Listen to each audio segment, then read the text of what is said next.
Vamos orar. Pai querido, mostra-nos mais uma vez o que queres para a nossa vida através da Tua Palavra. Mostra-nos o caminho, ensina-nos, em nome de Jesus. Amém. Amém. Deus tem uma igreja nesta terra? Essa é a grande pergunta que vamos a tentar responder no estudo de hoje. E se Deus tem uma igreja, como identificar essa igreja? Como saber qual é essa igreja? Por nome? Onde está? Em que país está? Se eu perguntar a um adventista qual é a verdadeira igreja de Deus nesta terra, ele vai dizer a igreja adventista. Se eu perguntar a um batista, vai ser a igreja batista. A um católico, a igreja católica. Todos dizem que a sua igreja é a igreja de Deus. Mas qual é a igreja de Deus? Eu vou lhes contar uma pequena experiência. Um dia, eu era um jovem pastor lá na Amazônia e tinha que realizar uma cerimônia batismal e eu ainda não podia batizar, não era pastor ordenado para batizar. Então, mandaram um pastor para mim. Só que o pastor tinha que chegar a um lugar distante, umas 7 horas de onde eu morava. Eu não tinha tempo para ir a procurá-lo. Então mandei um jovem índio e falei, você vai esperar o pastor Aguilar que está vindo para fazer o batismo. Ele me disse, pastor, mas eu não conheço o pastor. Falei, não importa, você vai lá quando chegar o ônibus de Lima, aí vem o pastor. Ele me disse, pastor, mas no ônibus virão pelo menos uns 40 passageiros, como eu vou saber qual é o pastor Aguilar? Falei, muito simples, eu vou te dar um papel e vou te escrever as características. O pastor Aguilar é um homem já de idade, aposentado, cabelo branco, sempre veste terno escuro, tem uma pinta grande no rosto, alto, magro. Então, quando você vê, descendo do ônibus, um homem idoso, cabelo branco, com uma pinta no rosto, alto, magro, de terno, pode ir que esse é o pastor Aguilar. Aí ele viajou lá e voltou com o pastor Aguilar. Mas ele me estava contando, ele parado lá, o ônibus chegou, viu descer um homem. Esse pode ser homem, mas jovem, não pode ser. Aí outro saiu, homem, jovem, também não pode. Outro, homem, idoso, cabelo branco, esse pode ser. A pinta não tem, é gordo, não pode ser. E ele foi conferindo as características até que encontrou o pastor Aguilar. Eu acho que Deus fez a mesma coisa com a gente. Diz, filho, você quer saber qual é a minha igreja nesta terra? É simples. Você procure as características da minha verdadeira igreja. E aqui no capítulo 12 de Apocalipse, encontramos quais são as características da igreja de Deus nesta terra.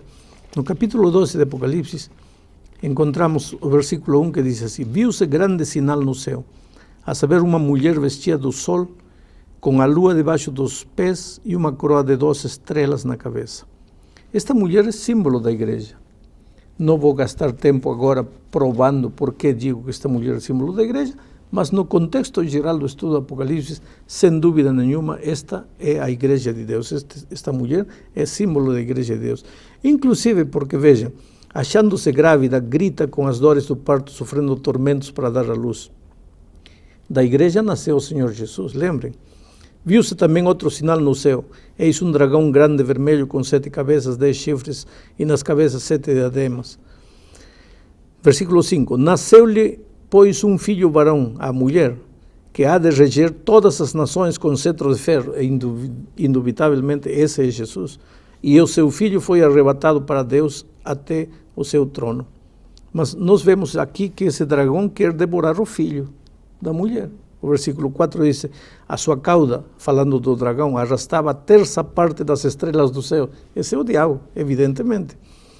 As quais lançou para a terra. E o dragão se deteve em frente da mulher, da igreja, que estava para dar à luz, a fim de lhe devorar o filho quando nascesse. Lembram que Herodes quis devorar, lógico, o diabo no coração de Herodes, quis matar Jesus quando estava. Esta é a descrição da igreja de Deus. Agora, interessante que esta descrição termina falando da mulher nos últimos tempos. Diz assim, nos últimos tempos irou-se o dragão contra a mulher, contra a igreja de Deus, versículo 17.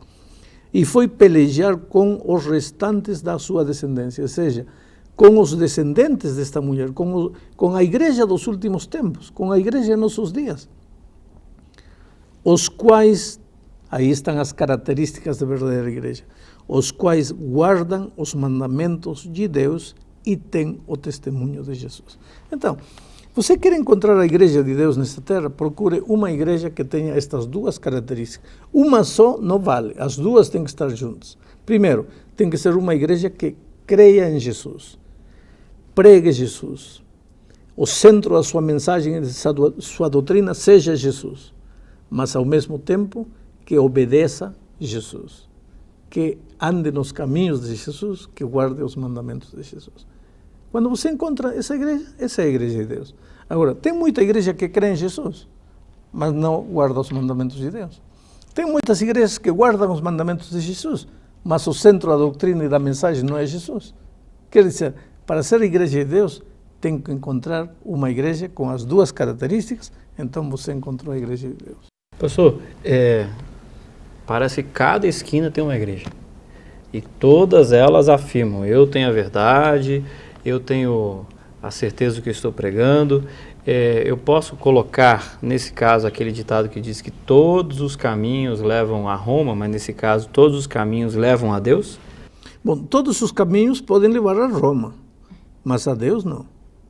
Porque Deus tem um só caminho, e o único caminho é Jesus. Ele disse, eu sou o caminho.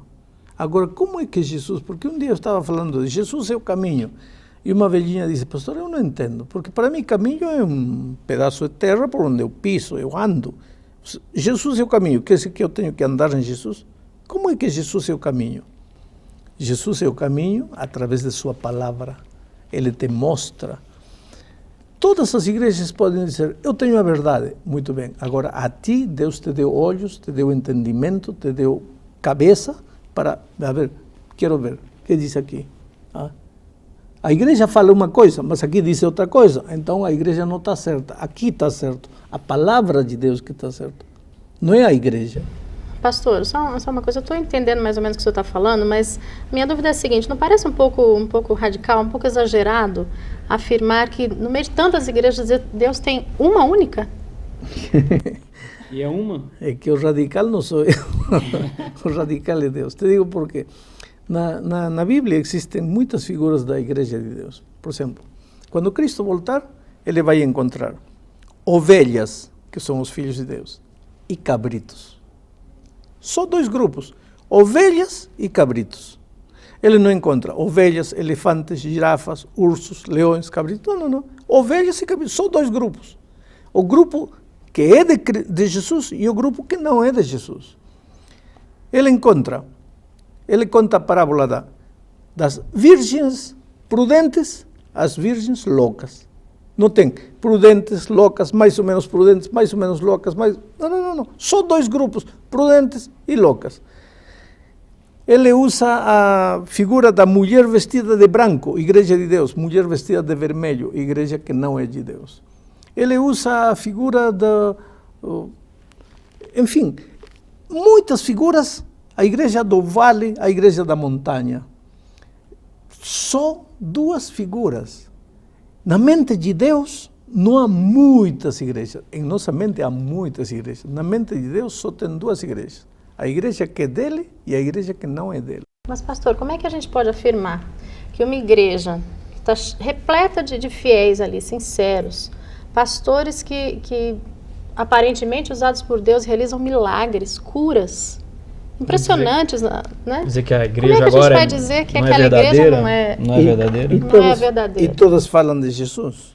Exato. Então volto a repetir um texto que eu acho que em lições passadas já mencionei, mas este texto é chave, porque capítulo 7 de São Mateus diz assim: nem todo o que me diz Senhor, Senhor entrará no reino dos céus. Não basta dizer Senhor, Senhor. Não basta fazer milagres. Diz, aquele que faz a vontade de meu Pai que está no céu. Muitos naquele dia han de dizer-me, Senhor, Senhor, porventura não temos profetizado em Teu nome não expelimos demônios, em Teu nome não fizemos muitos milagres? Então eu lhes direi explicitamente, nunca vos conheci. Aí está.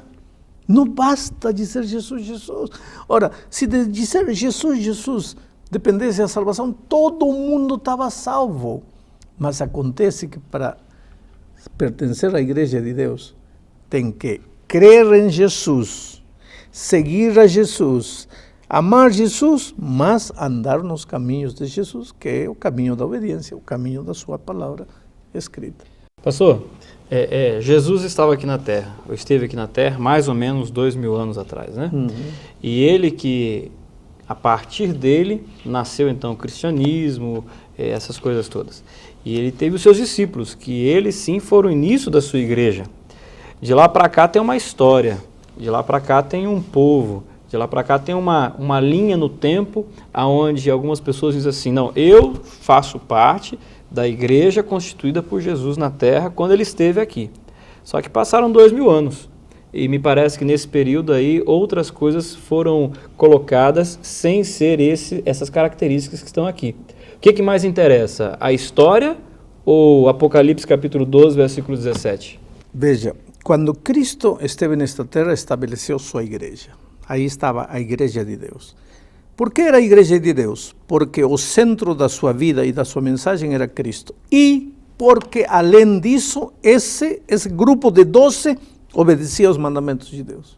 Eles obedeciam tudo, está claro aí. Enquanto esse grupo, Cristo foi aos céus, deixou o grupo foi crescendo, 50, 100, 1000, 5000. Enquanto Cristo fosse o centro da mensagem e eles guardassem os mandamentos, continuavam sendo a igreja de Deus. E vinha através da história. Chegou um momento em que Cristo continuava sendo o centro da mensagem, mas alguém disse assim, olha, o quarto mandamento já não é o dia santo, agora o dia santo é o domingo, já não é o sábado. No momento em que a igreja começou a desobedecer a Deus, deixa de ser a igreja de Deus. Mas ao longo da história, Deus sempre teve um remanescente, um grupo de fiéis, obedientes, que historicamente ficavam nas montanhas obedecendo a Deus. O lema deles sempre foi, é preciso obedecer a Deus antes do que somos. Obedecer a Deus não é fácil. Agora, pastor, eu acho que eu nunca fui tão direto em uma pergunta para o senhor nesse momento. E eu vou ser bem direto. Hoje, qual é essa igreja, esse povo remanescente? Eu queria que o senhor me colocasse isso de forma muito clara e eu queria que o senhor defendesse o seu ponto de vista, a sua ideia. Se você acha que eu vou fazer propaganda da minha igreja, não vou fazer. Eu vou te dizer, Deus te deu sabedoria, Deus te deu inteligência, procure uma igreja que creia em Jesus, tenha Jesus como centro da sua mensagem e que guarde os mandamentos de Deus do jeito que está em Êxodo capítulo 20. Mas eu vou insistir. Essa é a igreja de Deus. Eu vou insistir. O senhor segue uma igreja. Por que o senhor segue essa igreja? Porque encontrei uma igreja que prega Jesus, o centro da sua mensagem é Jesus, o centro da sua vida é Jesus e guarda os mandamentos de Deus. Pastor, por isso estou na igreja onde estou. Pastor, agora, digamos que eu estou numa igreja, estou ali com sinceridade de coração, estou ali achando que estou na igreja verdadeira, não é? Eu corro algum risco com relação à minha salvação? Vou te ler um texto. Tomara que eu consiga achar este texto. Sim, está aqui.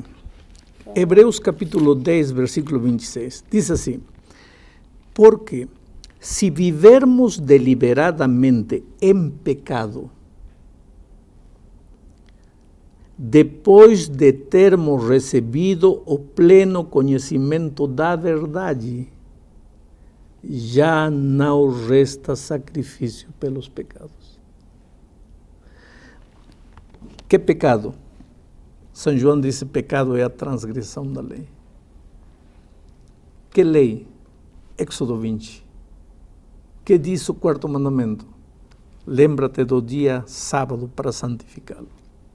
Você não guardava o sábado porque você não sabia Então, aquele que sem lei pecou, sem lei será julgado. Mas, se um dia, diz aqui, depois de ter recebido o pleno conhecimento da verdade, você continua fazendo o que fazia, já não resta sacrifício para você. Isso é contundente. Você está dizendo que se eu ficar sabendo da verdade, né, e não mudar a tempo, eu estou perdida.